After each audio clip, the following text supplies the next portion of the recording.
Hello and welcome everyone to a special episode of the Culture Nerd Podcast. Today we have Andrew List, AListProductions, the writer and director of the upcoming fan film Superman Solar. So we're going to talk to him about the project and kind of anything else that we bring up because we're going to chase some squirrels. I already know it's coming. So let's jump into it, everybody. Boop. And here we are. Thanks for having me. Thanks for having me, guys. Thanks for coming. Yeah, my pleasure. It's funny because I never understood why we never crossed paths before because I think Dawson had been telling me to get on your radar for years now, and I'm like, eventually, and I never did. And I remember I think I googled. I went to he's like, oh, search for him. And I'm like, okay, and I went onto Twitter and I like tried to type in your username, and I'm like, I'm not finding him, and I'm finding Smut, so I'm on the wrong path. I think you told me the wrong thing. Oh, gotcha. And I was like, eventually I will find them. And then like he was like, here's the link, and I'm like, wow. I could have started this a while ago. That's all good. Better late than never, honestly. Like to link up with people with like-minded interests. So, but no, I looked a lot into the Superman Solar project, and I definitely loved everything I was seeing as you were leading up to the crowdfunding campaign. I loved the suit. I loved all the designs, and it had this very old school.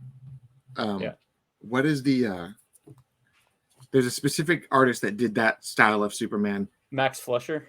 That's the one, Max Fleischer. It's very much. I saw that. I'm like, I know that look. I've seen that look. That was the childhood one because when I was a kid, we like kind of so our age, I guess. We didn't have like the Batman animated series and the Superman animated series came out when we were already in like middle school, and it was like late elementary, early into middle school. And I actually remember watching those old Superman serials. My dad had them on VHS, and I loved them. And looking back on them, they were so beautifully done. Oh, the animation is even by today's still standard, unmatched. Still amazing. Like, good for them. It's like 80 years old at this point. They're insane, but they're so good. And when I saw the Superman costume, I'm like, there's my childhood. That's the Superman. Like, there's the black foreground, and there it is. Like, it's awesome. Yeah, well, I appreciate that. We took a long time when it came to designing the suit. I kind of wanted it to be a retro meets modern, and so I took inspiration from the Max Fleischer, took inspiration from Man of Steel, and then Kingdom Come, and that's kind of where my head was at when we were designing the full look of everything. And I couldn't be happier with what I keep looking this way because it's right here. I have it on a mannequin now. Oh, so cool. Yeah, so I keep looking that way because I'm seeing it, but yeah, it's man, it was a tough situation from the sense of like, it's made to these measurements for my actor, for Glenn, and the boots were made by Tilly FX, and not even the same guy did the boots. And it was one of those like, if this doesn't all match up and this doesn't fit right, we're kind of screwed. I mean, they did measurements, but you never know, something could go wrong. But thankfully, when he came down for the fitting, everything fit like perfect, and it was just like, I remember smiling ear to ear when he put it on. It just felt like we caught like lightning in a bottle. And I knew we did when we were shooting because I got to see everyone else's reaction every single time they saw him in the suit for the first time, which was really cool. And I think what really caught me when I first saw the suit, I think it was actually it came through my feed, and it was this one. It was the Alex Ross poster that you guys had done. And when I saw that, I'm like, damn, okay, yeah, I'm all for this. Yeah, because it was such a cool. Like you see, and I love how fan films have evolved to what they are now. Like, because when we were younger, like everyone would get their janky camcorders, and it was kind of like that, like the movie Super 8, where everything was just like, it was fun. Yeah, that's where I started with doing film. Little goofy things like that. Yeah. And I see this, and I'm like, this is. And a lot of people even say like this stuff is what is starting to rival what the studios are putting out, and such a great way, and I love it. It's hard to hear that kind of pressure, but it is flattering to hear. So, when did you fall in love with Superman? When did Superman enter your life? Has he always been there? Yeah. I mean, eventually you're right. You have a bookshelf of movies in front of you when you're a kid, and I grabbed at Star Wars very many a time. When did you start grabbing Superman? Man, as far back as I can remember. I mean, obviously when you're young, all your memories kind of disperse, but I still distinctly remember like I had this giant beanbag like that you could sit in, and I remember distinctly pretending from Superman 4, not the best movie, but I remember watching it as a kid and pretending like I got smashed underneath the moon and I would bust out of it. I still remember doing that. As far back as I can remember, though, Superman was always the one for me. I mean, I liked other characters, but I would watch those VHS tapes so often, so frequently. Even used to watch the old 90s Captain America movie. And but yeah, my parents used to have them all recorded. And yeah, Superman always, like I always tell people, when I was a kid, I was drawn to him because of his powers. And then when I got older, I was drawn to him because of his morals and his humanity. So it's kind of interesting how that works, you know. Well, they say hook them while they're young. You know what I mean? So yeah, I'm glad that there was more substance there to then get you there. Tell me about the roller coaster of emotions, because judging by your beard, you have some age on you. You've gone through a roller coaster of cinematic experiences with the Superman movies. What are the ones you've enjoyed? What are some of the ones you felt missed the mark? Yeah, okay, that's a good question. Obviously, Chris Reeve, it's just definitive Superman to me, and he always has been. I mean, Superman 1 and Superman 2 are really strong. I think Superman 3 isn't unsavable, but they did too much comedy, like jokey stuff, but there's still some good moments in that. Superman 4 is down bad, but there's lots of reasons behind that. The studio messed with their budget and all sorts of stuff. Cocaine was alive in the world as well. I think, you know what I mean? Superman Returns is a more miss than a make for me, and that's just because, I mean, you make a movie about Superman and he has like 5 lines in the whole movie, which is so bizarre. I remember watching that movie and being like, why can't he just punch a robot? Like, why isn't there anything where he's punching a robot? The special effects were great and everything like that. But yeah, he doesn't fight anything. He has like 3 or 4 lines in like with iconic characters. He doesn't say much. He shows every one of his powers in a very circumstantial way. Yeah. And then, man, I loved Man of Steel. That's just a home run to me, of a modern take on Superman. And I like BVS too. I know that movie gets a lot of hate by people, but I enjoy BVS. Well, funny thing is that Michael was very against it for the longest time, and I'm like, watch the director's cut, and you're like, it's not going to be savable. That's the one. Watch it. And then you texted me like 3 hours later. Wow. I'm like, there, see? Yeah. One of the night and day. One of the things I have to explain to people all the time, now that I am this deep dive of nerdom each week, that like the theatrical releases for these movies really shit the bed and really missed the mark and put a weird taste in people's mouths. Now, there are better versions of them. And yeah, the director's cut of that movie, I walked away from that movie being like, we need more Batman. After that movie, I was sold that Ben Affleck needs a full movie. You know, the longer scenes where he tells Alfred, like, we already tried the other way and it didn't work. Show me that. Let's see, you know, that. Yeah. And it was the same thing with Superman in that movie. I need way more Superman. Of which we didn't get until another redone Zack Snyder, which came out the way that it did. But there's hope for tomorrow. Henry Cavill wants to bring the franchise back. Yeah. I mean, the post credits thing, I was like chills for me getting to see that happen and him being back. So I'm just glad they're finally. It always felt weird to me when DC had their problems, and obviously they haven't worked them all out yet. But to not utilize. You have to utilize Superman and Batman, or you're not going to have a Justice League. Like, what are we doing? It's like the 1990s pilot that failed. It's like it doesn't work without them too. Yeah. So you have seen it. I unfortunately have sat through that painful. It's like an hour and a half too. It's so long. It is so weird. Yes. It's like I'm not sure if I ever made you watch it. It's like The Office meets a superhero show. They have like these sit down interviews with them while they're out fighting. It's so strange. I don't know if you've ever seen it, but it's very on a side Michael note, hasn't. I have not seen it. And in fact, if it's as terrible as you say, I maybe should watch it. Because Mystery Science Theater, you could definitely do that. Okay, great. Because I've done a pretty good job of watching all of the bad goods. There's a ton of bad superhero movies, and I feel like I'm watching them all. And I will watch another one any day of the week. Yeah. How about I do this? I think it was 1997, I think, is when it came out. They basically tried to do a Justice League series with no Superman, no Batman. It's like all the side or not main. Are you ready for this? Here we go. Yeah. There they are. Wow. There they are. Flash, Green Lantern, Fire and Ice, The Atom, and Martian Manhunter was also in it. But it was like, why is this a thing? Turquoise Lantern. Wow. It was so weird, and they tried to make like all of their cowls and masks like clearly influenced by Tim Burton's Batman mask. Like they all have that like definitive eyeliner. I'm so blown away that the Flash looks like Batman but in red. Right. Yeah, it's very odd though. It's very strange. Wow. I'll find it one of these days, Michael, and I'll send it to you. I have clips of it. I have the whole thing on a hard drive somewhere because of course you do. You gotta hold on to that. Sometimes you gotta hold on to it. But speaking of Superman and raising them young, this was my son for Halloween. I love it.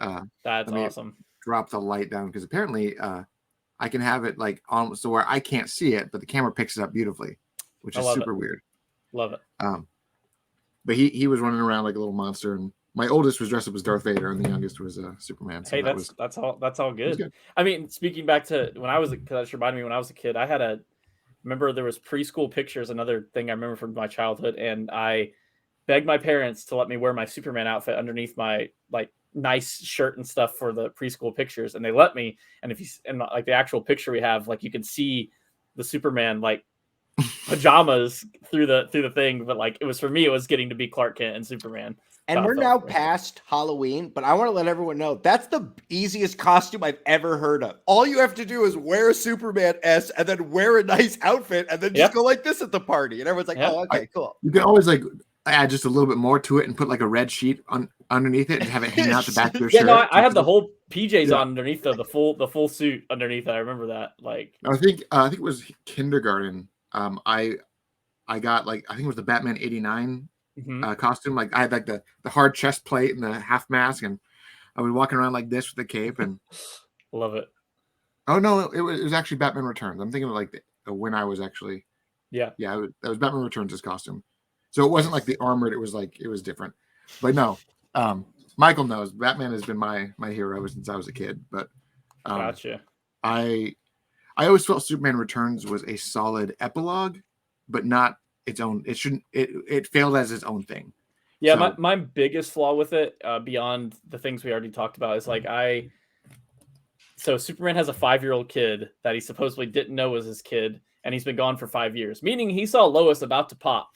Like she's gonna give birth any day now, and he's like, "Hey, I'm gonna go see if Krypton's still here," and he just leaves for 5 years. It's like the most un-Superman thing that he could possibly do. But also on that same note, like in the original Superman, like you already know that he hears everything, so he would have known. Yeah, but that was just a weird angle. Plot holes. Yeah, so many of them there. Unless like they like bumped uglies and then he booked it like the next day. Like he's like, well, I gotta head out, Lois.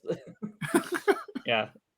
And I don't get why it took him 5 years to see if Krypton was there, because like in my mind, I'm like, he has his powers till he hits the red sun. So physically fly the ship till you get close enough, hop in the ship. Like, why did it take 5 years? That doesn't make sense. But there is a director's cut version of that movie, that essentially the work print cut. A buddy of mine sent it, and it's dramatically better. It has that, it takes away the opening paragraph where it says Superman was gone. Like it actually reinserted that scene where he's flying to Krypton and he gets there. Really cool scene. It adds some other deleted scenes throughout the movie, and even adds the bit at the end where they say that the floating continent has basically formed itself into its own little planet nestled between Earth and Mars. And Perry's like, so what should we call this new planet? And she's like, let's just name it New Krypton. And they kind of like, that's cool. Like I'd never seen that part. There was a lot of this really cool stuff, and I'm like, why did they cut this out? It only is like 20 minutes longer. Like, right. What's wrong with you people? I think the problem is most of the studio executives don't actually know what people are gonna like. They think they do, but yeah. Well, and I also feel like they don't understand what fans want. Like they always give us this weird, like, here you go, nerds. This is what you wanted, right? And then even after the movie, you're like, yeah, that was the incarnation of the character, but it came off wrong, or their intentions were wrong, and that's not how they would. I don't understand why we haven't been able to figure out that yet. Like, why don't we just get the one vision all the way through? I remember when me and my brother were kids and we went and saw the original X-Men movies, and they're like, "What'd you expect? Yellow spandex?" Me and my brother looked at each other in the theater, and we go, "Yeah." We're like, yeah, that is what we expected. Absolutely. And FYI, I don't know there's no there's no information. I'm not as deep into all this as Taylor. For sure, they will be in yellow spandex in Deadpool 3. Oh yeah. No, sure. They're gonna make him wear the costume for sure. It's gonna happen. Yeah, and even if it's only one dimension or whatever they're doing with it, he will be in the yellow getup for sure. Yeah, I agree. I mean, at the minimum, it's gonna be the yellow and brown, but yeah, if they did that suit they teased forever ago, I'm cool with that. Yeah, like Michael, you know the suit, right? I'm fine with brown. I think they need to set up yellow because X-Men 97 is coming back. And then that's going to burst. That show is, I don't know how that show ends, but I guarantee you it ends with them walking through a portal and now being people, right? Like it's, great. Yeah. So that was probably one of the most frustrating things that they've ever done on film. They tease it and never used it. Because they teased it at the very end of it was the director's cut actually of the Wolverine, of the Japan one. And I remember when it leaked online, Fox freaked out, then people went and bought the director's cut and saw that scene and they were like, why did you cut it out first? Second, why is he not wearing it? Especially if the goal was to set it up in Japan, like why not give him another mask like thing where he's like, oh, this functionally works better. I can see now. It focuses, like, just give some reason to why he would wear that and then set that up. Yeah. And it's not even that hard. You can argue that, oh, Wolverine can heal. He doesn't need to wear armor. Yeah, but healing takes time. Well, so wearing a helmet keeps him fighting longer. One thing I always talk about with Wolverine, yes, he can heal, but he's still getting shot. It's not like the bullets. He's still getting. So wouldn't he rather wear armor and not have to heal? I'm imagining if I could heal and I'm getting my arm cut off, it's gonna hurt every single time. So I'd rather not get my arm cut off. Listen, the world of allegories between Wolverine and other characters and pain and stuff like that. Let's go back to our prodigal son. Bullets bounce off of him. He jumps over buildings. You've now released your campaign. I watched the trailer for for everything that you're doing. It's so crazy. I don't know any of this yet, but the amount of work you've had to do to get to this point, and there's still a mountain of work ahead of you. So how long did it take you to get to this point? How has this process been? How long has this idea been brewing in your brain that's obviously now coming out to the universe? Yeah, well, the ideas, lots of the ideas have been in my head for many, many years before even thinking. It was just like, I would love to see this done in a Superman movie. I would love for them to tackle this, touch on this. And same thing with what my costume and what my suit would look like, those same kind of things. And it wasn't till, now it's probably almost 2 years, about whenever I actually approached Glenn and first talked to him about it. And I knew he was who I wanted to play it before I had even talked to him. So I was like, if he says no, then I'm going to be scrambling for somebody else. But he was all in on everything. And yeah, so it was a long process and a lot of nervousness, too, because when you launch a campaign, I kept telling people because, I didn't get reimbursed for the suit. That was all out of pocket money for me to get the suit made before we launched the campaign. And for me, it was I know I can get eyes on our project when we launch the campaign, but I don't know if donations are going to come in because you never know. You don't. So I was like, this could be just a massive flop and failure. I don't know, but I'm hoping it's not. I had already talked to a bunch of people that I've worked on other projects with about being involved and just so we could make this as good as we could. And thankfully we didn't reach the goal, but we got so close. We were able to do almost everything we had written in the script. So yeah. When does shooting start then? The shootings happened. Yeah. Wow. We have 2 scenes left to film that don't involve Superman or any of the bulk cast. And they'll be filmed. Everything will be wrapped filming wise, pickup scenes, all that by January. That'll all be completely wrapped. Wow. So I wanted to bring up, you brought in this fella. Yes. Aaron Smolinski. Such a great dude. And I feel like people don't realize, people who know the stuff should know who Aaron is, especially because he was Baby Superman. Yeah. And then he's also been in every other Superman related project in some way or another. I remember seeing him in Man of Steel, like behind the general. Yes. I'm like, I see baby Superman's wearing armor now. Like, yeah, he actually told me a funny story when he was cast in Man of Steel. He said that like when they were doing the take, they like stopped. They're like, "That's your line, Aaron," and he's like, "Nobody, what? I have a line? Like nobody told me anything." And they were like, "Oh," well, but he said he ended up getting cut anyways. But he said he had a line that didn't make the cut. But I thought that was interesting. So seeing the behind the scenes photo, I saw this photo on your social media, and then you sent it to me just now as well. And yes. I saw the photo, and based on the standoff and the positions, is he Lex Luthor? You'll have to wait and see. I mean, I feel like that would be such a fun evolution. I mean, as a child, you were Superman. As an adult, a very fun scene to film. Yeah. I'll say that it was very fun to film. That's exciting because seeing adult him, and I could see him play a fantastic Luthor, and I fingers crossed that's Lex Luthor. I mean, truly, he was just a complete like pleasure to deal with for this whole process. Working with me on and every idea I pitched to him, he was like, "That sounds amazing. Let's do it." Like there was no fighting back or like, "Well, if you want me to do that, it's going to cost extra." Like he was all like, "Let's do it. Afterwards, let's get Texas barbecue." He was all about just hanging out, and I total pleasure hanging out with the guy. Like no negatives at all. That's awesome. It is nice at this level that even on the level that you are funding this, that you can get eyes and stuff on it. And that a long time ago, you would almost try to be selling these as like fan fiction student films. But now people understand, no, there is a market for this and that people are going to see this. Eventually this is going to finish.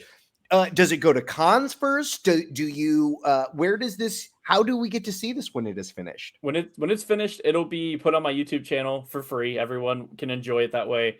Our plan is to be able to do a local premiere for all the cast and crew and people and invite media personalities, if they want to attend as well. But yeah, other than that, it'll be released online for everybody to hopefully enjoy. So, yeah. So, I mean, it's a year 2 Superman story, right? Yes. So tell me a little bit about this emotional journey that Kal-El's going to go through. I'm trying to think. I've been very secretive about all the details because you definitely have. That's what I'm like. I would love to know something about this film because, like, why don't we go about this another way? Well,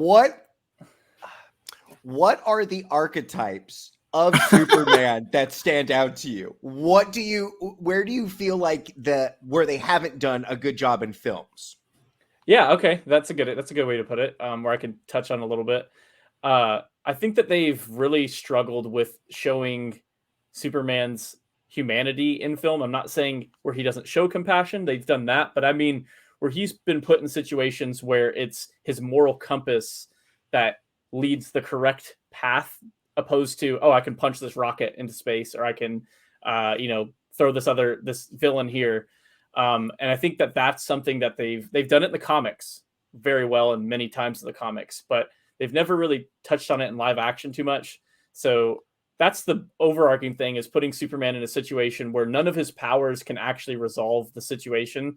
It's his humanity based on how he was raised by the Kents that will resolve the main problem. Now, that isn't to say that we won't have Superman moments that you expect, because there are a lot of those, action, high, exciting things that you would expect to see. He's punching a robot, Taylor. He just told me he's going to punch a robot and a bunch of sparks are going to come out the top. Honestly, hearing you say that reminds me of All-Star Superman. That was one of our inspirations. In the comic, there was this one panel. I cannot remember which character it was, but this girl was standing on the edge, on the ledge, basically saying that the world sucks. I'm going to end it. Yep. And he flies up there and just kind of sits with her and says, "I'm going to stay with you until you're okay." And he doesn't do anything. It reminded me. It's like the same scene was also done in the Justice League with Batman and Ace, where the character is dying and he's like, "I'm going to hold your hand until the end." Like, you don't use your powers, you just use your heart. And that's This also feels like the opposite scene in The Boys when Homelander's up on the roof with the woman. That was actually in The Boys. That was that scene. They were making fun of it. Were they? Okay, great. Because that scene is so crazy, and you're like, you are the worst. Yeah. No, you're right on the money with the thought process going into it. So because I mean, Superman is the product of two things. I mean, it's the whole nature versus nurture argument in a character. Like his nature is he is a Kryptonian. He is essentially a god among men, but nurtured, he was raised by the Kents and they made his heart. Like they helped him become this morally sound character. It's always been a definitive piece that the Kents are what makes him a good person. The way they raise him, like specifically. I mean, we've seen other stories like Red Sun, what happens when that, lands in Soviet Russia and becomes a tyrant. Or even Flashpoint, since he's captured by the government, he hates people in general, and trust levels low with everybody. So I've always felt that, and that's why, like, in Solar, he doesn't know he's Kryptonian, and he doesn't know about Jor-El or Krypton. He knows he's not from here, and he knows he has abilities. And I did that specifically so he wouldn't have, which I think is a useful tool future, but I think as a new Superman, it's more useful for him to not have Jor-El in his back pocket for every issue that comes up where you can be like, hey, what do I do? Oh, okay, this is what you do. Okay, cool. Well, now I have the answers. So that's intriguing because that reminds me a lot of the setup to the 90s Lois and Clark show, where I think he doesn't find out the word Krypton or any of that stuff until like 3 or 4 episodes in. Yeah. And I always love that dynamic. Like his mom made him the suit and they had that weird montage where she's showing all these different outfits. You might get to see something like that in our... And I like that. I always loved that setup where he found himself as a human. He basically, he knew he was different, but he thought he was just a different human until he found the ship and was like, oh no, I'm something else. And I thought that was a very unique dynamic for the character instead of just like, I mean, the 70s Superman, I mean, they kind of took the, I'd like to say it's like the path of Jesus approach where like he's a kid and then next page he's an adult, and that's how they kind of they didn't know how to do it, so they just jumped 10 years. But Man of Steel was like front and center, like he's gonna go like a wandering nomad and help people, and then he's gonna find this ship and be like, okay, I'm somehow connected to it, aren't I? Like, and then that's how that goes. But I've always liked how he was in Lois and Clark, how he was Superman for a good chunk of time before he found out that, oh, there's meaning behind this. Right. Yeah, I agree. Not talking about what you did, but what are some of your favorite Superman villains that we haven't seen on film that you would love to see fully explored? Because they keep teasing them, and I feel like we keep getting other people's villains adjacent. We get Lex Luthor, but he's bringing in other people. Superman has a pantheon of villains that we've never even touched. Yeah, I mean, obviously these have been touched in a small way, like as a interpretation on Smallville or on Lois and Clark in the past. But I think Brainiac is one that's just been like, why are we not using this? This is an actual threat. I mean, it's a threat that's Justice League level where they could all be involved with. Doomsday done appropriately in terms of the death and return of Superman. It's nothing against what they did in BVS. It's just, I would rather have seen a full like death and return of Superman arc done closer to the comics. And then Mxyzptlk would be amazing because he can shapeshift and time travel and manipulate Superman and make him look old, fat, whatever they want to do with him. Like, it's a fun character to play with. If Man of Steel 2 does well, because I think we're not going to get that story, that's Man of Steel 3, because that right there describes what they're doing with Spider-Man now, and probably pretty soon what happens in Flash. And it feels like everybody wants to see other Supermans. Yeah. I mean, and to me right now, we're in such a prime and wonderful time in a sense of, obviously not every actor who's played Superman is alive, but there are a lot that are not only alive, that are in good enough shape or appearance that could put on the costume again for even a cameo or something. I mean, controversial nature aside, when the CW was doing their crisis stuff, I was like, why isn't Dean Cain here? Because absolutely, he's still jacked. Like he's not like, he hasn't let himself go. I mean, people on the internet, on Twitter, hate him because he's a Republican and is very outspoken Republican, but he's still Superman to a lot of people. Superman's not a Republican. Superman's from space, so he can look Superman's parents. Realistically, Superman's parents probably are Republicans. Realistically, for sure they're Republicans, but please don't hold that against them, okay? It's not against them. That's where they grew up. I like to believe that Superman is a firm libertarian. he rides that middle line. My thought process has always been like, when it comes to like the political realm and Superman, is that he would make both parties mad because his goal is to do what's right without a hidden agenda behind it. Exactly. So if it makes somebody mad, he'd be like, no, this is what I feel is right in the situation. It would never be leaning towards, he would get canceled on Twitter for sure. Sure. Yeah.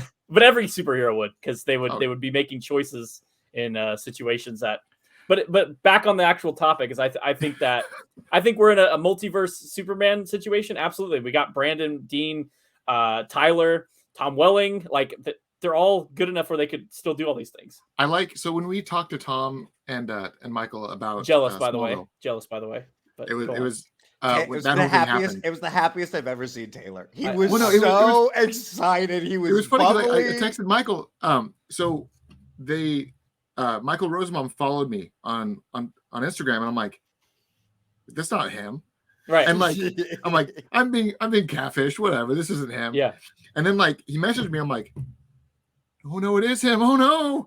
What do I do? Amazing. And like I immediately started panicking. And then he's like, I want you to talk to my producer. And he brought up the producer brought up the new show, the Talkville, and we got to talking, and I was like, I don't know.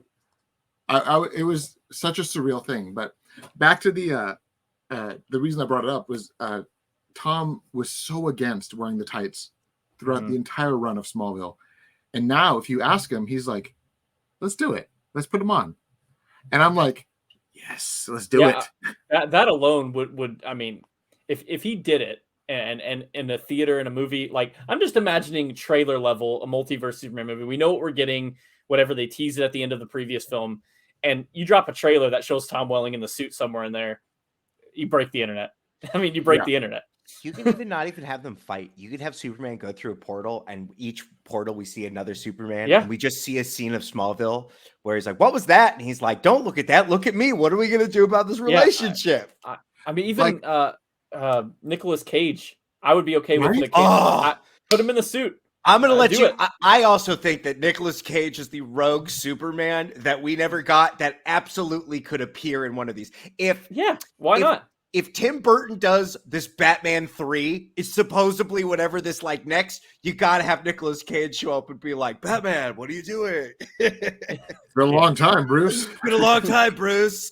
Yep. I want to talk about their costumes. I mean, the Smallville season 11 comic, that costume was rad. I mean, it had the Christopher Reeves vibe to it, but it also had the Superman Returns logo on his chest. Yep. But then it also had like this, it had the weird darker blue on the like under the arm down the chest, like, and then it screamed Man of Steel before Man of Steel was a thing. And I loved that suit. But as you brought it up, Nick Cage's Superman suit, it was different, but it wasn't bad different. Dude, I would all be for them doing it. Bring him in for the internet. They're aware nowadays, you know, Marvel and DC in general. The internet is smart. They know people aren't just going to be like, I don't get it. Why is he in here? And if they do say that, there's somebody to your left or to your right in the theater that can be like, I'll tell you when the credits roll up. I'll explain it to you. Like when I saw the Avengers in, was it 2012 when that movie came out? Yes. Yeah. When the Thanos scene happened at the end, I'm like, oh, Thanos. And my wife's like, who's the purple dude? I'm like, you'll see. I heard somebody in the theater, no lie, say, Red Skull. I still remember it. And I was like, nope, that's Thanos. And you started like screaming. Like, well, no, like when I saw that, I knew it. And I had to explain to my family on the car ride who he was. And ironically, my brother was like, who's Thanos? I'm like, you know who Darkseid is? He's like, yeah. I'm like, Marvel's Darkseid. And he's like, yeah. And now people are like, oh, who's Darkseid? It's Marvel. It's DC's Thanos. Like, it's, yeah. Ironically, how that happened, but very true. Yep. But I feel like Darkseid's more evil. I feel like he's evil. Like like Thanos. Darkseid would body Thanos. People leave that Avengers movie being like, wow, about Thanos made a really good point. I got to give a point over. Like, you still sympathize with the man part of it. No, Darkseid is all. It's all demonic. It's all terrible. It's like, what's your deal, Thanos? He's like, I want to bring balance because he's like.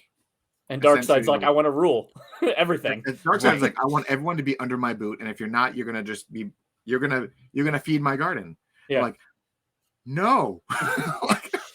Which Zack Snyder's Justice League, seeing him on the screen, I mean, man, that was just epic to me. Yeah, like, I loved the imagery at the end when you see him in his essentially his like Satanist temple. Because it looked like it was like a throne area. Yeah, his throne. It had like the painted glass windows, and I was like, this is the creepiest, most perverse. I love this. Like, I'm all for this. This is such good imagery. I'm so sad that it's like just a stalemate now. We got teased to see the dark side and the Justice League go at it. Yeah, but at the same time, you also have Jason Momoa losing his mind yesterday on social media.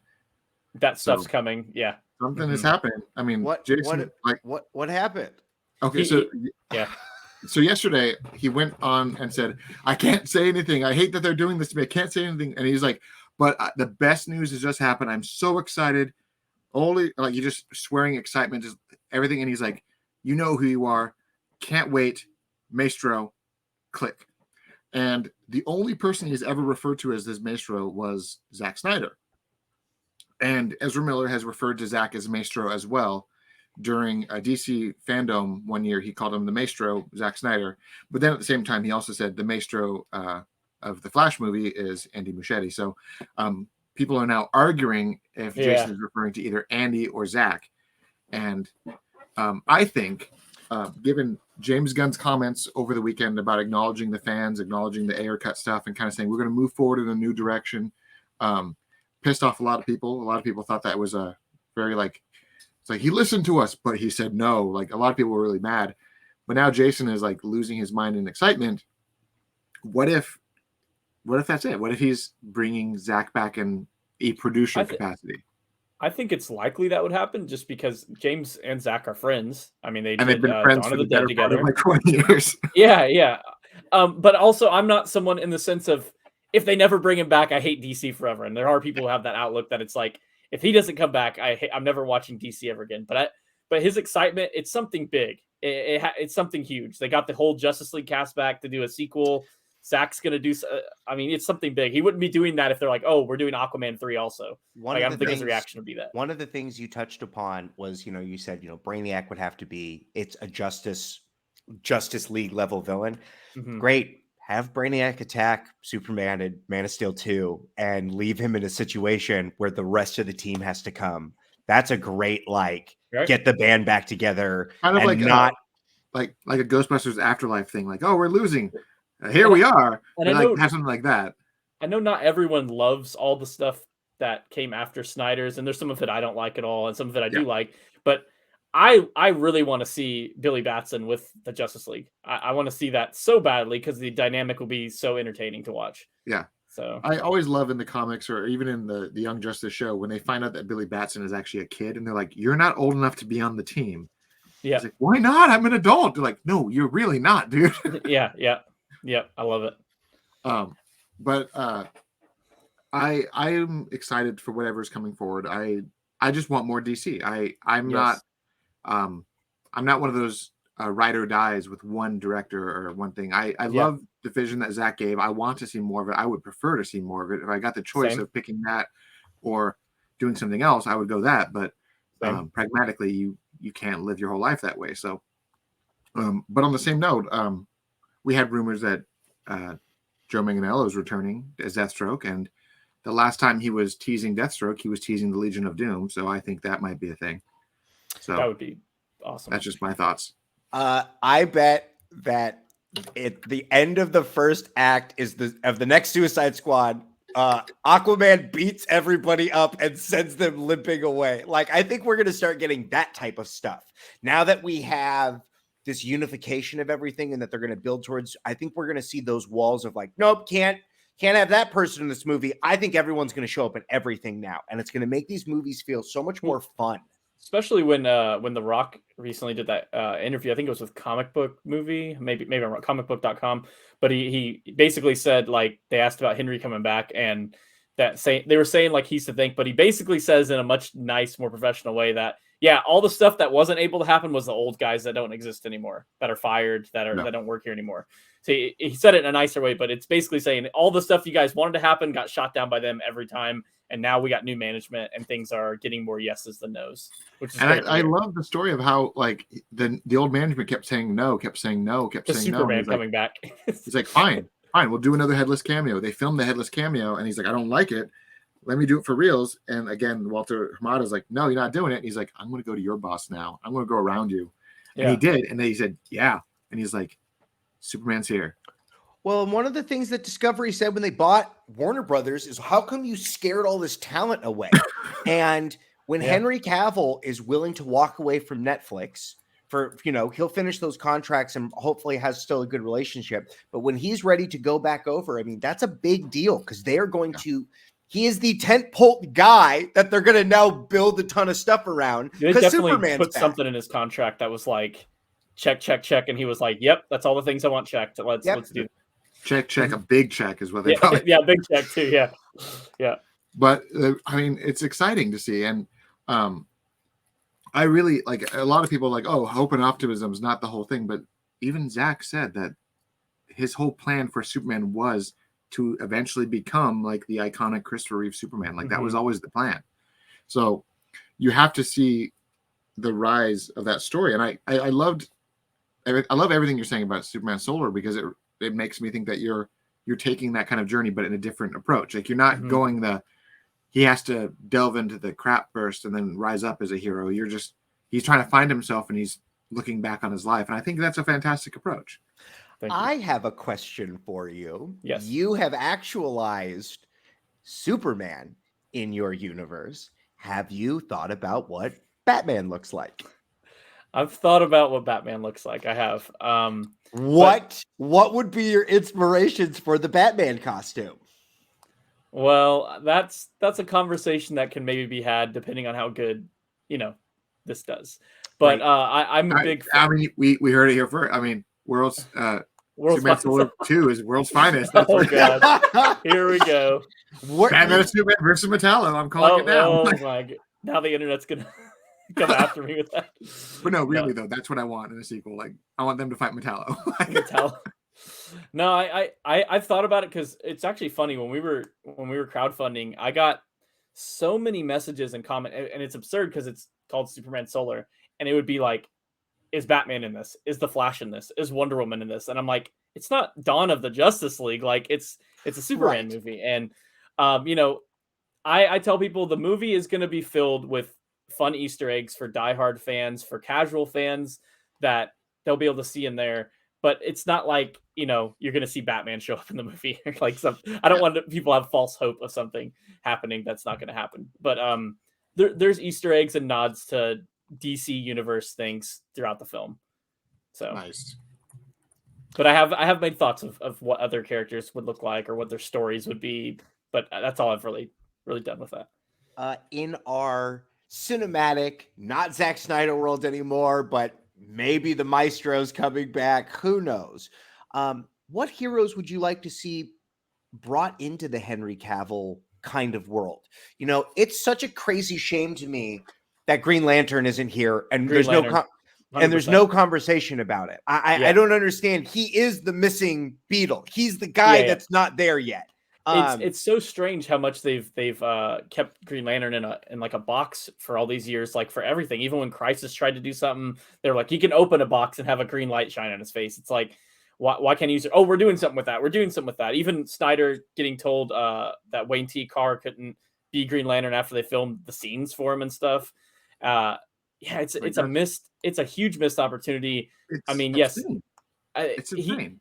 And Green Lantern, when done right, he's so powerful, and the creativity would be endless for what he would be creating with his ring and all these. So I 100% think Green Lantern, and I had a reason or an origin that would work in that universe, is that he could have been one of the pilots when the World Engine was destroying Metropolis, and he got knocked up into space, and he's just been missing for all this time. Hal Jordan, just a missing pilot, and that was my thoughts, is that some way they could tie it in, and because there'd be thousands of people presumed dead or missing after Zod's invasion. Like they would never have found everybody because they would have been vaporized or whatever. So they would just be missing or presumed dead. And I think that'd be a cool way to bring Hal Jordan into the mix. Yeah, like his ship, his plane is attacked or whatever. It gets knocked down. He ejects, and then the ring chooses him and nabs him and shoots him off. So they're like, oh, his plane went down. He's dead. But exactly, picked up by a ring.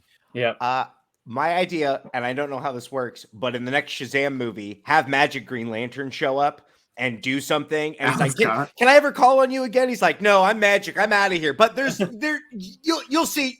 Go get the other guy. Yeah, the other guy. Trust this symbol if you ever see it again. Look to the sky. That would be cool. That'd be cool. And they're like, but you're here now. And he's like, no, I'm Magic. I gotta leave or something like I'm definitely thinking my weakness is wood. So yeah.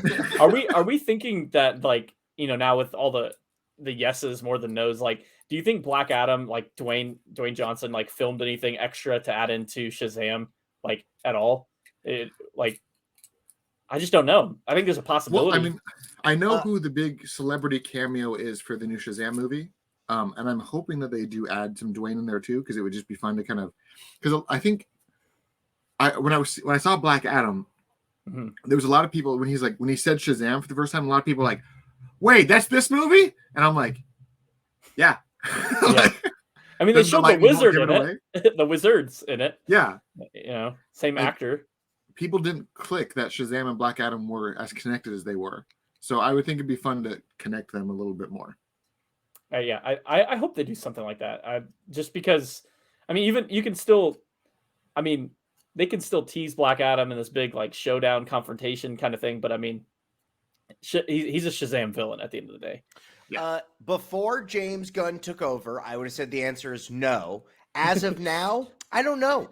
And, you know, there's so much up in the air. And, you know, the question we keep asking ourselves is how much of this is connected? You know, if the Blue Beetle does good, does the Blue Beetle show up in Man of Steel? Like, you know, stuff like that. So, well, and I don't know. Speaking of Blue Beetle, Michael, just to kind of touch base on it, we had already heard rumors that Superman and Supergirl were going to be referenced in the Blue Beetle. But just yesterday, an interview with George Lopez, he said that I think Batman's in our movie now. And people were like, what? He's like, yeah. And they're like, which Batman? Wait, what do you mean Batman's exactly. in the movie? He was just like, 5 Batmans. Yeah. He's like, so it sounds like they caught it right at the time. They're in the middle of filming and they're like, let's just add a few more things. That's Ben Affleck's Batman, if that's anybody, because he was there in costumes shooting stuff. Yeah, I mean, and when you see interviews from from Ben, whenever like BVS and stuff, he talks so highly and he's so proud of it. He's so excited to be in the universe, and then it's like I don't think that door's closed. It's more like now that things are changing, he's like, cool, it's going to be fun to make these again. Let's do it. Yeah. So yeah, I'm all for it. I'm excited for the future of DC, and I'm excited to see your movie. I mean, you said it's going to be done. Post filming, pickups, everything should be done by New Year's. Do you expect? Obviously, this time next year it should be on YouTube. But do you have a targeted date? I don't have a targeted date yet, and the reason I don't do that is I don't want to give people false hope if it's like, oh well, these, because when you say like, oh, it's going to come for sure in the summer, and then I'm like, oh, this VFX sequence is just taking a lot more work than we thought.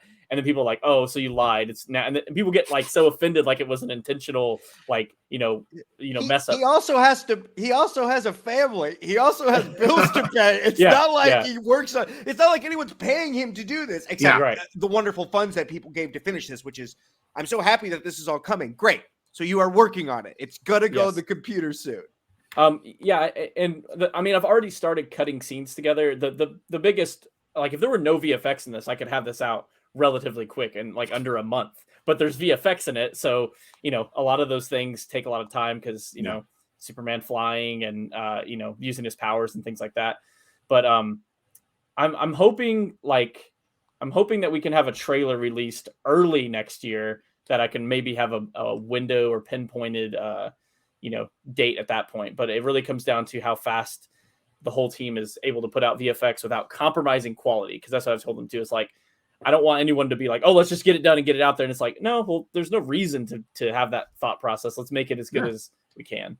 So I agree. I think if it's worth doing, it takes time. Yeah. And I'm all for it. Like, if you believe that your best project can come out in 12 months, sweet. If you think that you need 16 or 18, sweet.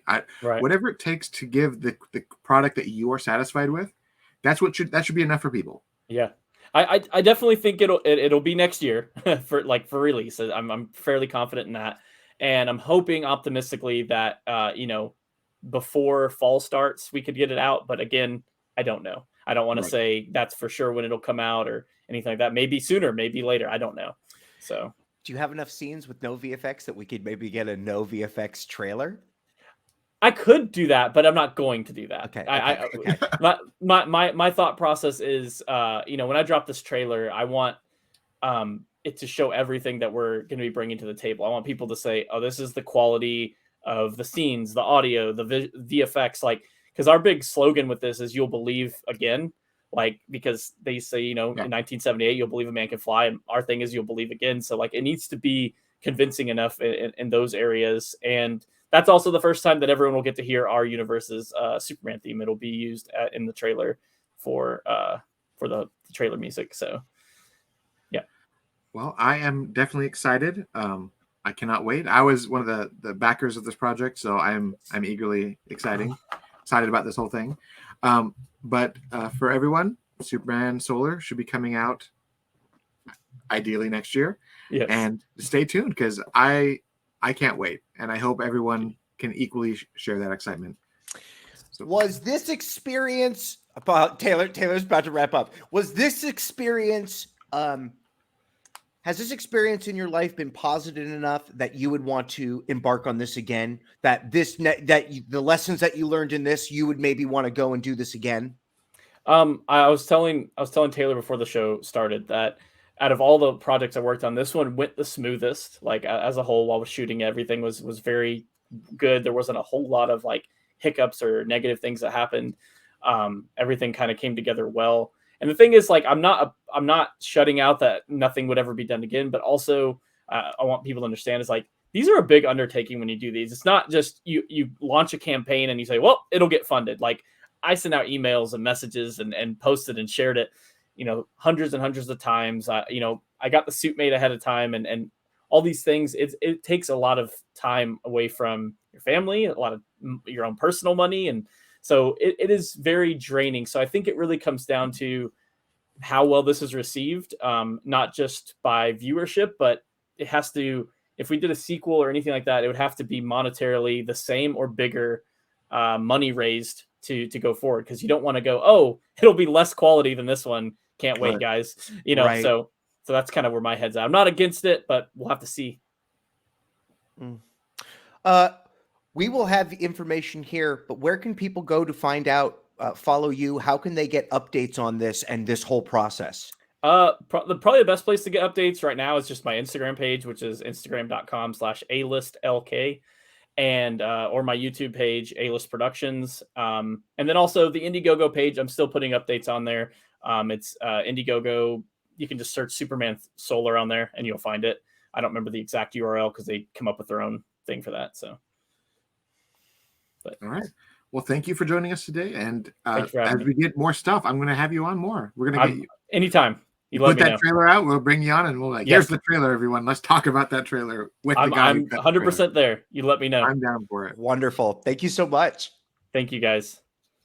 And thank you, everyone, for joining us today. You can support us and help us do what we want to do at patreon.com/theculturenerd. A big thank you to all of our supporters. And I've been your host, Taylor Murphy, my co-host, Michael Santel. And again, if you want to follow us, thank you for joining us. Scan that QR code. Find us wherever you want on social media. We're on every platform. And we will see you next time, everyone. Thank you again. Bye.